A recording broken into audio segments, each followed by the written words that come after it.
What's up, guys? Welcome back to another episode of We Should Cook That. This week we're doing things a little bit differently with the help of my father, Mr. We Should Cook That, who is graciously hand modeling as we try to recreate a Maryland classic, crabs. Now, as you saw before, we added 2 beers, and you can use whatever kind you'd like, followed by 2 cups of water and a cup of vinegar to our steaming pot. After that, we're going to place a layer of crabs, followed by some Old Bay, another layer of crabs, and then top with even more Old Bay.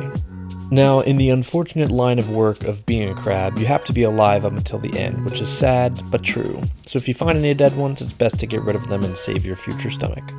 After you've completed steps 1 through 3, make sure to put something heavy on the lid so that the steam doesn't escape.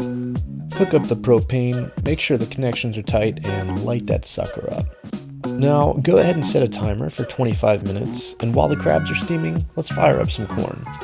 In the Maryland Bible, it is written that man cannot get full on crabs alone, so sides are incredibly important. Typically, you'll see a pile of fries or even some hush puppies on the table at any given crab feast. Once the timer's expired, make sure Mr. Krabs isn't looking, and then pop your top off to unveil the bounty. And while these guys cool off for the next 5 minutes or so, we're going to lay down some paper to ensure an easy cleanup later on. We also want to make sure we get some melted butter and apple cider vinegar out on the table, as these are the only 2 accepted dipping sauces for our crab meat. Now, you have some people out there that swear by butter and some that swear by vinegar, but I personally like to use both. Now, unlike with lobsters, I would consider myself an above average crab peeler, so I'm going to show you the proper way to peel one of these guys. I like to start by tearing off the claws. Sometimes you get lucky with a little morsel of meat attached to the end, but not always.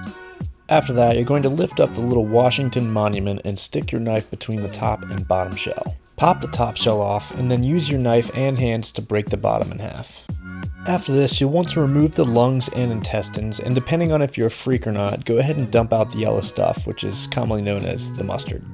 The next step is to pinch and break off the shell from periopods 3 to 5, as this is where you'll find the jumbo lump backfin meat. After you've separated these periopods from the rest, you simply want to peel the cartilage around the outside, leaving yourself with a crab meat lollipop like this. Now, we all know the blue crab is far superior to the snow crab. So let's go ahead and crack open some real crab legs. Start by tapping your knife with your mallet about halfway into the leg and then twist the knife to pop it out. Now, there will be a little shell left around the bottom, so I just use my mallet to get rid of the rest of that, and there you go. Just rinse and repeat with the rest of the crab and you just became a Marylander.